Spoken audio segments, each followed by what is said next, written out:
शिरूर येथील तरडोबावाडी येथील शेतकरी माणिक गावडे यांच्या फ्लॉवर शेतीचं प्रचंड नुकसान।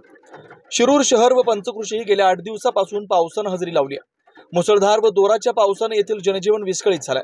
तर या पावसाचा मोठा फटका येथील शेतकऱ्यांना बसलाय। शेतातील कोबी, फ्लॉवर, कांदा, कोथिंबीर, टोमॅटो या नगदी पिकांचं मोठं नुकसान झालंय। तर शेतामध्ये मोठ्या प्रमाणात पाणी साचल्याने ही पिकं वाचवण्यासाठी शेतकऱ्यांना शेतात जाणं अवघड झालंय।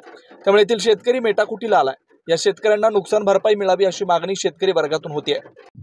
मी माणिकराव ज्ञानदेव गावडे, राहणार तरडोबाचीवाडी, पाचरनेमाळा। गेले 15 ते 20 मार्चच्या दरम्यान मी 2.25 एकर उन्हाळी फ्लावरची लागवड केली होती।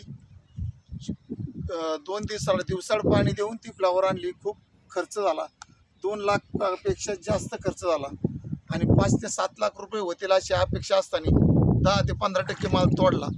आमचा सगळा माल वायाला गेला आहे 3 ते 4 दिवसाच्या पावसाने। बुडीत काल पाणी झाले, सगळे गड्डे बुडाले पाण्यामध्ये, आमचे आतोनात नुकसान झालं। तरी शासनाने आमची दक्षता घेऊन आम्हाला जेवढं सहकार्य करता येईल तेवढं सहकार्य करावी आणि नुकसान भरपाई मिळावी हीच शासनाला नम्र विनंती कळकळीची करतो। एकूण तुमचा किती फ्लावर होता, किती एकरात तुम्ही केला? 2.25 एकर फ्लावर होता। फ्लावरचे कमीत कमी 7 ते 8 लाख रुपये झाले असते, परंतु आतापर्यंत फक्त 10 ते 15% माल काढला।